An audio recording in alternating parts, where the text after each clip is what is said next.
Bem-vindos ao programa Papo Inteligente.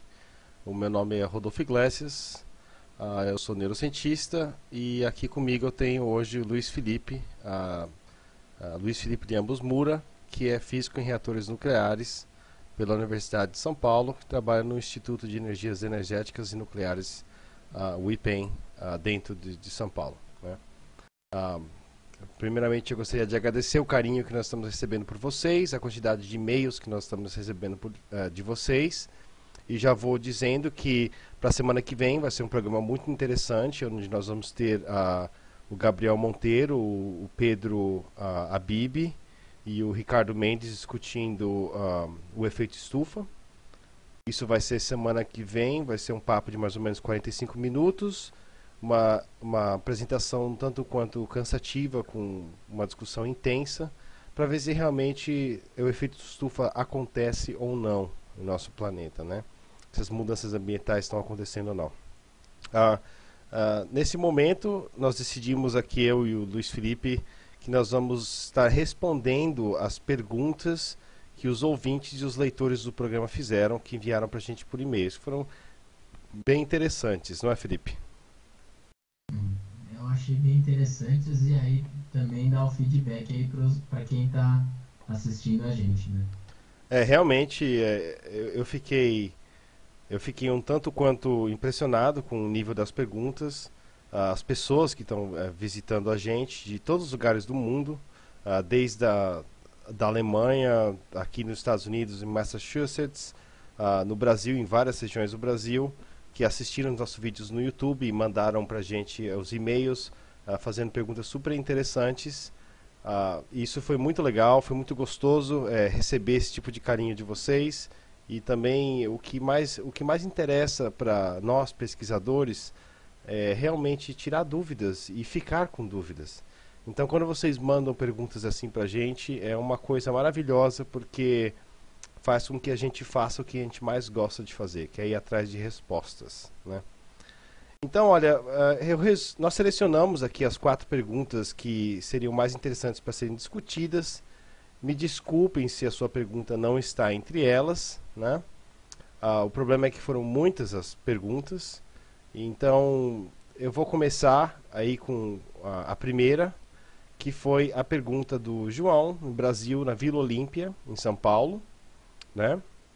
Que é referente ao Papo Inteligente 1, que foi feito há cerca de um mês atrás, sobre o escândalo das publicações brasileiras.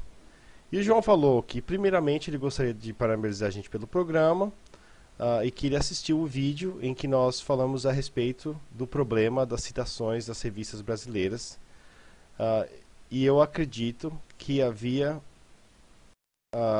e que continua havendo uma aura em torno da ciência e cientistas que pode levar jovens a escolher a profissão como cientista. Ao incentivo dos professores pesquisadores em incentivar bons alunos para a pesquisa. Quem não faz isso? Né? Eu tendo a fazer isso bastante, né?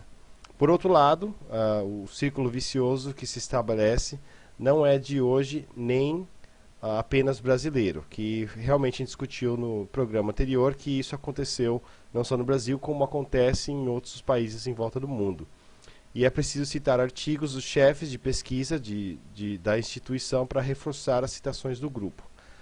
Assim, vem o reconhecimento e a verba para sustentar as pesquisas, e a possibilidade da referência cruzada entre várias revistas brasileiras até indica um avanço.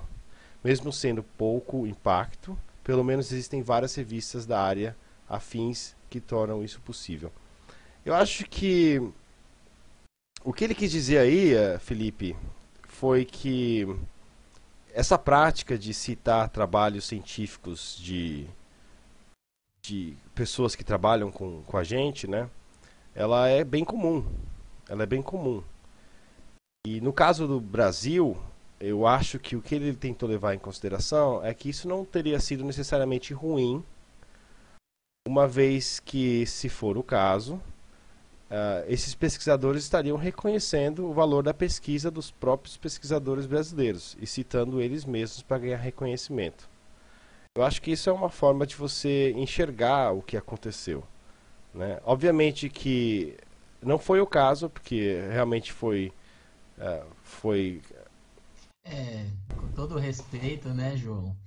Mas você citar um artigo do seu colega ao lado é muito bom quando ele realmente agrega informação à sua pesquisa. Mas o que acaba acontecendo é aquele negócio, né? Ele cita, ele direciona a pesquisa dele, ou o texto dele, para citar alguma coisa que não tem, né, tanto a ver, né? Então é por isso que eles pegaram. Porque se eles verificassem, não, é totalmente relacionado esse paper que ele colocou, mas não. Como é que você faz para em pares, emparelhando os papers, né, 2 a 2, e sempre você citar dois e dois e dois e não acaba não citando os mesmos. Então era esquematizado, né? Infelizmente, não era Infelizmente.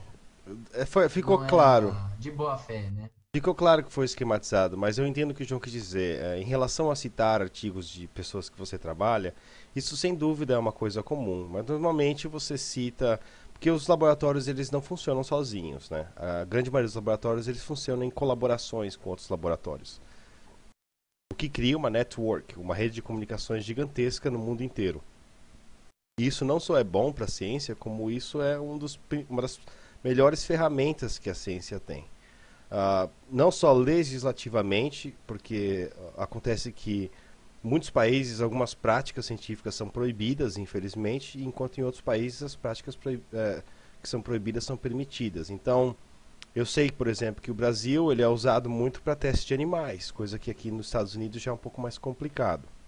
Então, criam-se essas colaborações entre esses laboratórios e você vai facilmente encontrar um laboratório que colabora com o outro citando um artigo do outro. Né? Isso, isso é fato, isso acontece. Isso é Com boa certeza. pesquisa. É. Mas eu entendi o ponto do João, eu acho que ele é válido, eu acho que dá sim, é importante que você tenha esse reconhecimento, mas não foi realmente esse caso específico que aconteceu aí com as revistas brasileiras, né? Com certeza você já citou algum trabalho de que veio antes do seu e que é do seu orientador ou é de alguém que começou a sua pesquisa e você está dando um passo a mais. Isso é comum, É, porque é assim que evolui o conhecimento. se você for pensar, Mas se você for pensar nos maiores cientistas de todos os tempos, né? Quem chegou às primeiras leis, quem criou, no caso Newton ou Einstein, que na verdade não são os maiores, eles citavam artigos de outras pessoas que muitas vezes trabalharam com eles ou estudaram junto com eles ou tinham o mesmo nível o mesmo caminho de pesquisa aí. Então, se você fosse, na verdade, parar para pensar, eles estavam se autocitando. Na verdade, não, né? Existe o que se chama de colaboração e normalmente você cita um artigo em outro artigo, mas também tem um espaço de tempo. O problema é que tinham artigos sendo citados nas revistas brasileiras que não tinham nem saído ainda. Então, isso é realmente uma baixaria. Né? Como é que você pode citar um artigo que nem saiu ainda? não, e outra coisa, naquela época, Einstein, por exemplo, não tinha essa corrida por publicar mais papers.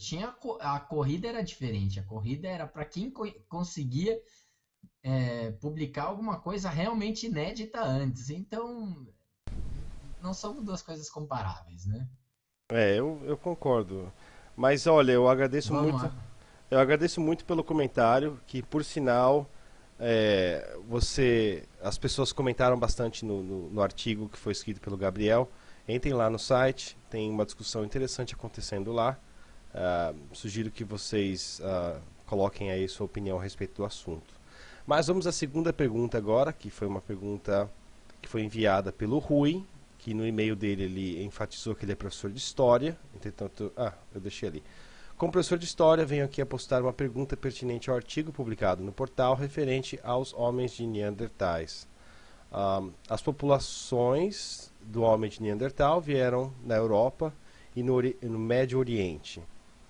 Quando ensino aos meus alunos que somos descendentes deles, muitos dos meus alunos não entendem por que cerca de 2% do nosso genoma é Neandertal. Como posso explicar isso para eles? Olha, Rui, eu sinto lhe informar, é uma notícia muito triste, porque eu adoraria ser descendente de Neandertal, que nós não somos descendentes de Neandertais. Isso é exatamente um dos motivos pelo qual você vai encontrar somente 2% do genoma dos Neandertais no nosso genoma atual.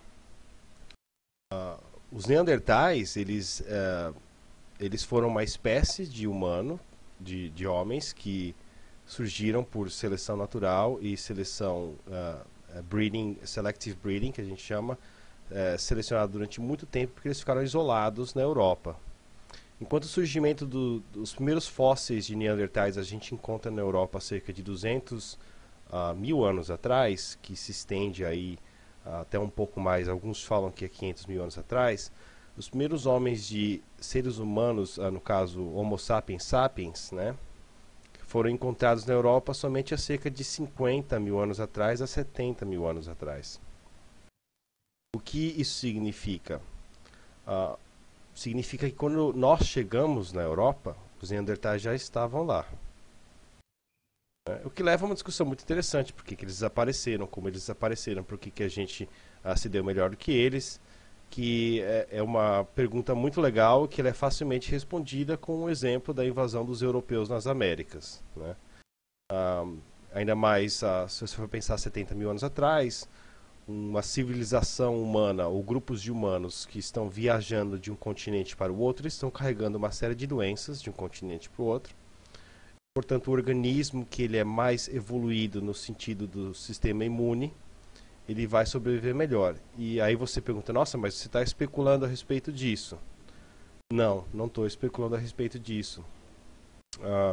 Na Espanha e na França existem cavernas com desenhos de homens de Neandertal que não só mostram o encontro entre essas duas espécies, no sentido de disputa mesmo pela região, assim como também o sofrimento que eles começaram a passar depois que encontraram essa nova espécie. Pessoas morriam do nada, não entendiam por que eles morriam do nada, ficavam deitados dias, não conseguiam se mexer.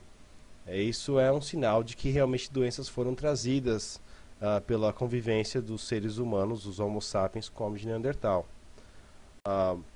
Agora, o que é o homem de Neandertal? Quando o Homo erectus e o Homo habilis saíram da África cerca de 2,3 milhões de anos atrás a 1 milhão de anos atrás, eles se espalharam pelo mundo inteiro.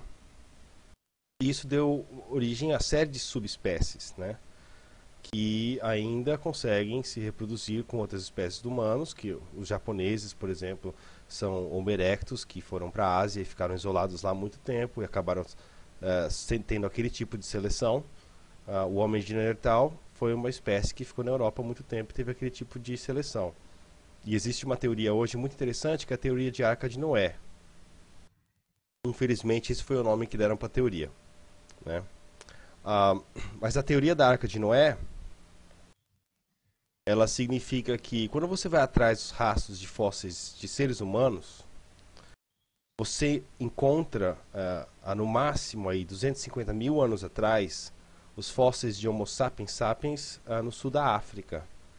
E conforme você vai passando de 250 mil anos a aproximadamente 100 mil anos atrás, esses fósseis vão se espalhando para perto ali da região do Oriente Médio, Crescente Fértil, que é a boca da África com a Ásia.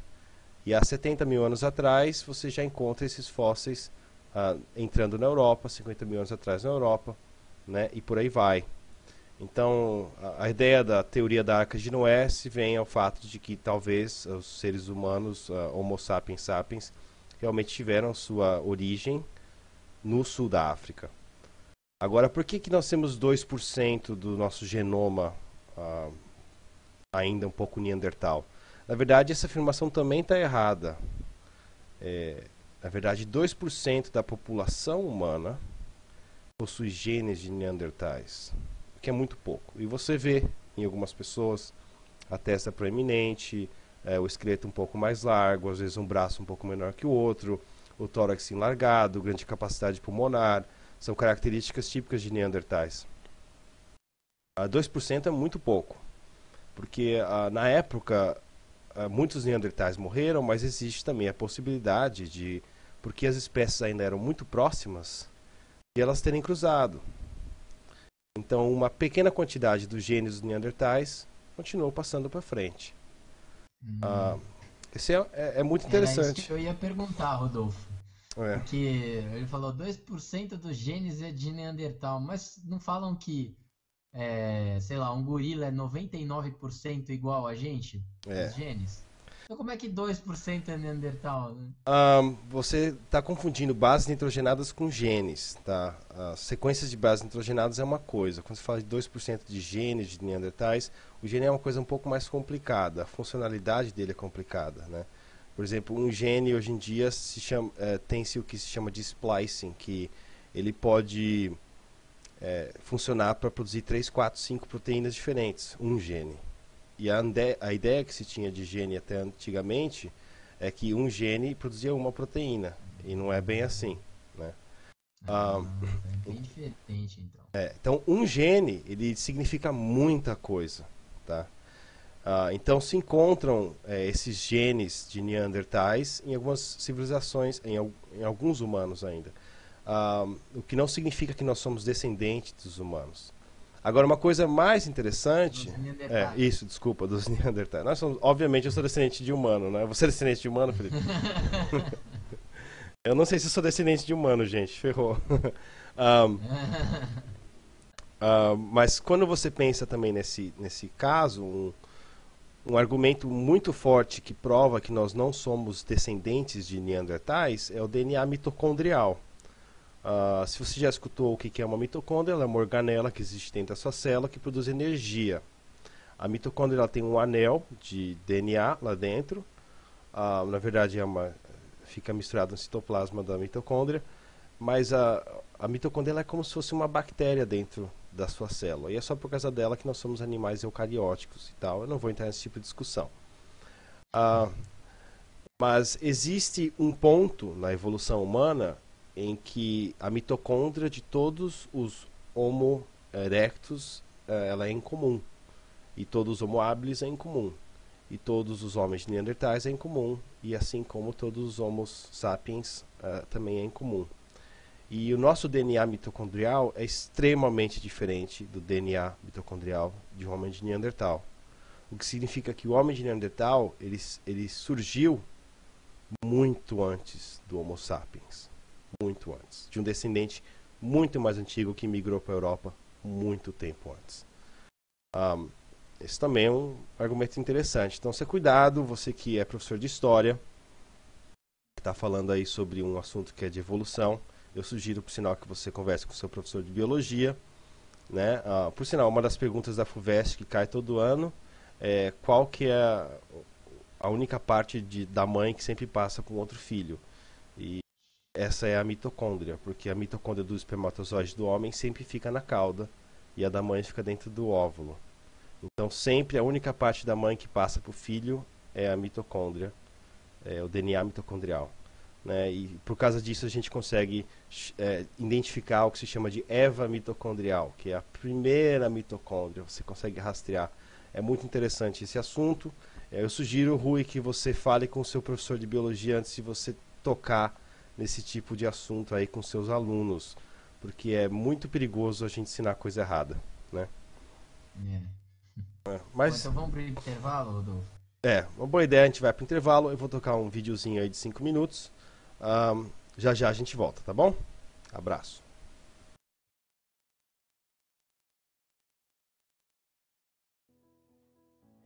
Inteligente, vamos continuar respondendo as perguntas que enviaram pra gente.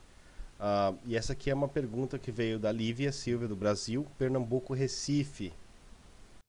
Depois que eu assisti o último programa, fiquei pensando em como o computador quântico poderia ajudar a solucionar os problemas que os computadores clássicos não conseguem resolver em relação à teoria da complexidade. Isso significaria que existe uma possibilidade de que muitos dos problemas resolvidos voltarão a serem problemas duvidosos novamente? É interessante essa pergunta, Felipe. O que que você tem para dizer a respeito disso? Bom, vamos lá. Na minha opinião, esse, eu diria que não. Os problemas que já estão resolvidos não vão voltar a ser problemas novamente. O que eu acho que vai acontecer, na verdade, é que é, a complexidade dos programas e dos problemas que esses programas vão solucionar vai aumentar. Então, ela falou aí dessa teoria, né? Essa teoria ela está envolvida com várias outras teorias, tá? Teoria do caos, e todas elas envolvem randomicidade, né? O que que é a teoria da complexidade? Teoria é tentar explicar o mundo através de teorias, teoria do caos, por exemplo. Explicar o mundo através da aleatoriedade, que às vezes não é tão aleatória assim, entendeu? E óbvio que quando você está trabalhando com coisas aleatórias, ou seja, eu estou fazendo uma previsão meteorológica, mas ela exige de você mudar muitas vezes de direção e essa direção é aleatória. Então, eu quero prever se vai ter uma chuva em determinado lugar. Existe uma probabilidade daquela chuva acontecer em tal lugar se uma série de eventos acarretar na chuva naquele lugar. Então, o que eu poderia dizer sobre isso é que quanto mais informação a gente conseguir processar em menos tempo, mais a probabilidade daquilo que a gente está estimando vai ser preciso. Então, atualmente, eu levo em consideração correntes marinhas, eu levo em consideração temperatura do ambiente, mas eu não estou levando em consideração o mundo inteiro na hora que eu estou processando essa informação. Então, com o computador quântico, você vai aumentar o seu processamento, vai dar um salto de processamento. Consequentemente, o que vai acontecer? Você vai conseguir colocar mais dados para serem processados. E vai aumentar a probabilidade daquilo que você está estimando de acerto. Então, eu acho que não, nós não vamos fazer com que os problemas que a gente já resolveu virem novos problemas. Não. No máximo, que ela pode ter confundido, não sei, mas que ela pode ter confundido quando a gente estava explicando, é que a forma de a gente solucionar estes problemas vai ter que ser refeita. A gente vai ter que reprogramar os computadores com uma nova lógica. É só isso. Não que os problemas que a gente já solucionou vão voltar a ser problemas. O único problema que a gente já solucionou e que vai voltar a ser problema é o problema do processamento do computador. Como o computador resolve os problemas. Porque o que eu tinha entendido da pergunta dela, eu sou um pouco leigo no assunto, né? Mas é de que o fato de que o computador quântico trabalha com probabilidade e não com um sistema binário de 0 em 1, 0 em 1, 0 em 1, significa que ele poderia talvez ser usado para calcular as probabilidades que possam ser usadas na teoria da complexidade. Então, a questão aí é o seguinte: é, quando a gente está usando a teoria da complexidade ou teoria do caos ou qualquer uma dessas, lógica fuzzy, você se baseia no princípio de número aleatório. Não é bem probabilidade. Você tira probabilidades a partir de números aleatórios, né? Mas número aleatório, aleatoriedade, e isso vai continuar sendo igual, entendeu? Por exemplo, não tem aquela história de o spin do elétron pode estar para cima, pode estar para baixo, pode estar para cima e para baixo ao mesmo tempo. Acho que todo mundo já ouviu falar alguma coisa do gênero. Ah, claro, eu Pelo escuto menos isso. alguém que Eu s- tenha estudado o escuto mínimo isso de todo física. dia. Então, aí se. Nossa, mas que coisa estranha! A gente pode tentar tirar a probabilidade, um número aleatório a partir disso. Pode fazer isso, mas já existem maneiras de gerar número aleatório. Não sei se isso mudaria, não acredito que. É o que eu disse, como é probabilístico, você tem que mudar a forma que o seu computador processa os dados, que o seu computador pensa. É isso que vai ser a mudança, é isso que vai ter que ser feito novamente. Não que os problemas que a gente já solucionou vão ter que ser solucionados todos novamente, entendeu? Entendi. Então, olha, eu acho que fica aí a resposta para a Lívia. Então vamos passar agora para a próxima pergunta, que foi da Fabiola, que está nos Estados Unidos, em Massachusetts. Eu falei Massachusetts certo, normalmente eu falo errado. Legal. É consenso que a atuação da Anvisa tem ficado muito distante e desejada. Uma pesquisa recente feita pela Câmara Americana de Comércio, com mais de 200 entrevistados entre laboratórios farmacêuticos, indústrias de cosméticos e empresas de alimentação, mostra que metade deles considera que a agência não atende de maneira satisfatória a função para a qual foi criada, muitas vezes até mesmo impedindo a importação de produtos de alta tecnologia internacional, sendo usados em vários países em desenvolvimento e no mundo. Essa proibição, segundo as regras da Anvisa, buscam defender o mercado brasileiro. Vocês acham que essa prática está sendo manipulada e influenciada por grandes corporações que visam monopolizar o mercado? Olha, essa é uma pergunta interessante que ela foi referente, eu acho que um dos nossos primeiros papos que nós batemos, né? Que foi se a pesquisa brasileira é feita por cientistas e a gente acabou entrando na discussão aí se a tecnologia brasileira realmente existe, né? Ou se realmente existe tecnologia sendo desenvolvida no Brasil. O que que você acha, Felipe? É uma coisa complicada discutir a Anvisa aí, né? Discutir a Anvisa.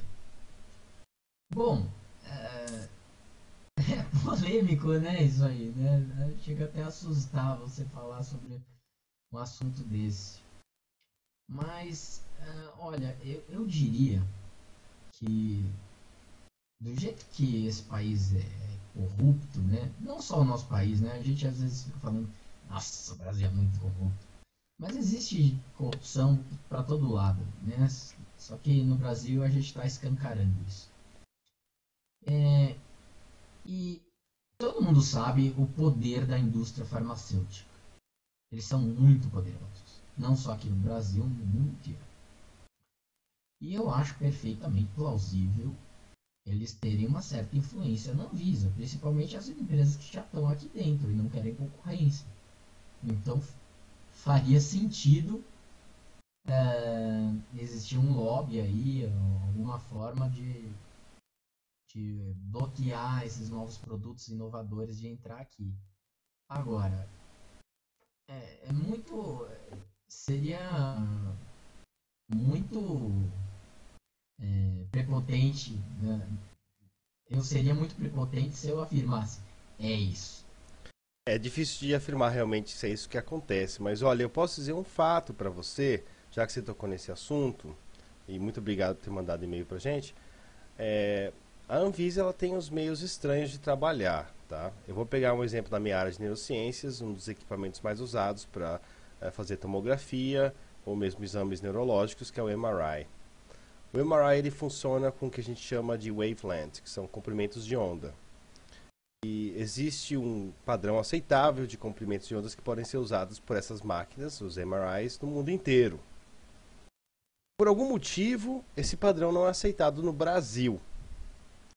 Tá? Segundo a Anvisa, wavelengths acima de 550 e 750 não são permitidos no Brasil. Eles pedem que os equipamentos que entram aqui fazer MRI tenham uma configuração para usar wavelengths muito menores do que essas que são usadas no mundo inteiro, né?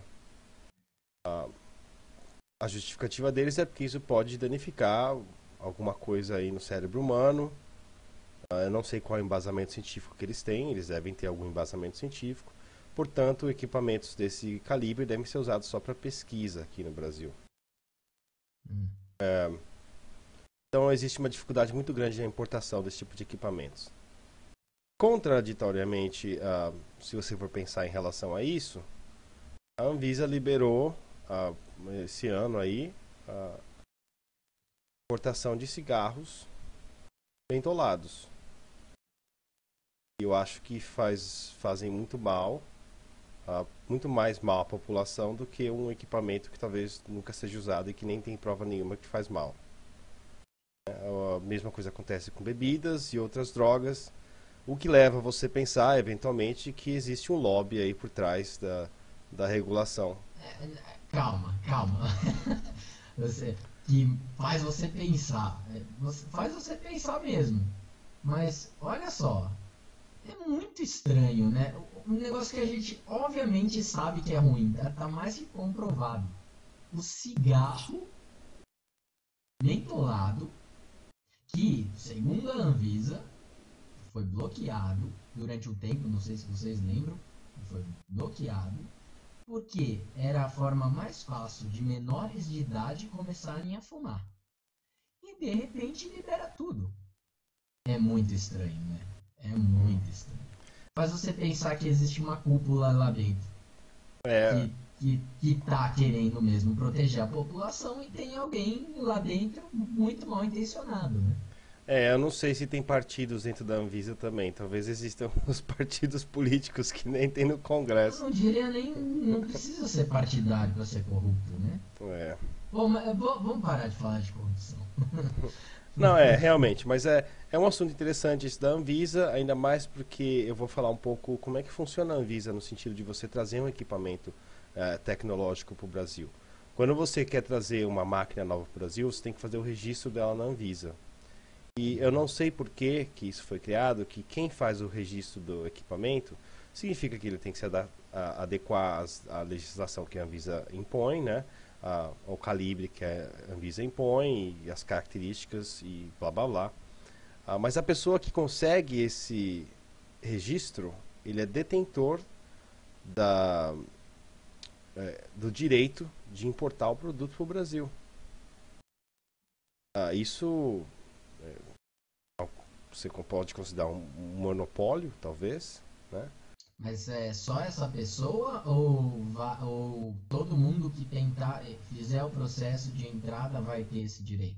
Não, todo mundo que fizer o processo de entrada ganha o registro daquele tipo de equipamento e ninguém mais que quiser entrar com aquele equipamento vai conseguir entrar sem ter autorização da pessoa que tem o registro.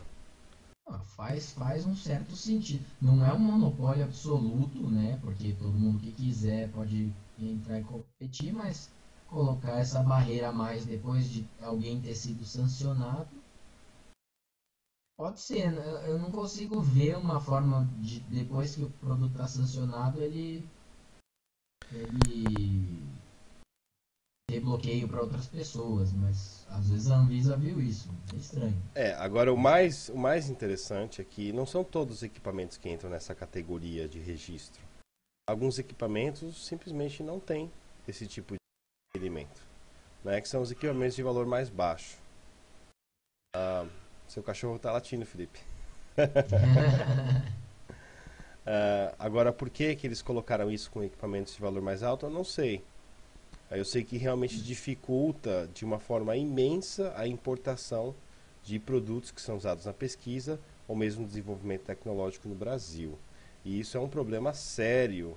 O Felipe pode falar um pouco mais dos problemas aí que o Brasil tem para desenvolver tecnologias, que eu acho que a gente discutiu um pouco, né? Uma das formas de você desenvolver tecnologia, como o exemplo da Coreia do Sul, é você começar copiando e tentando entender como um equipamento funciona. Engenharia reversa. Exatamente, engenharia reversa. O Brasil está nesse passo ainda ou a gente passou disso? O Brasil nunca fez engenharia reversa. nunca fez engenharia reversa. O Brasil, ele a parte militar brasileira já deve ter tentado fazer algum tipo de espionagem, né? Mas o Brasil ele nunca fez engenharia reversa, infelizmente. Devia ter feito. E acho que um dos requisitos para você poder fazer engenharia reversa e entender como funciona o equipamento de cabo a rabo é você ter acesso a esse equipamento.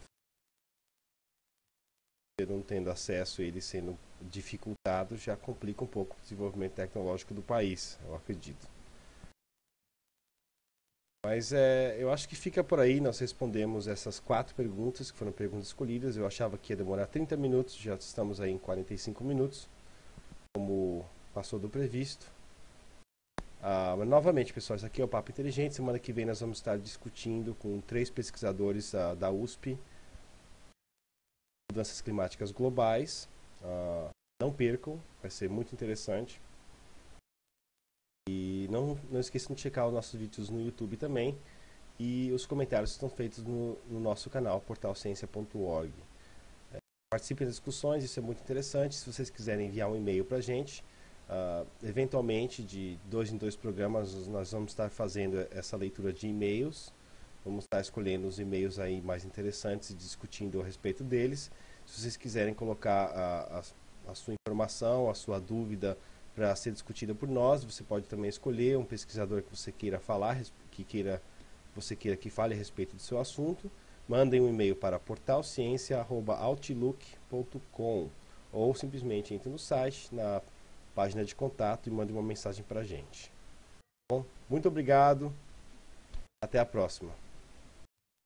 Até.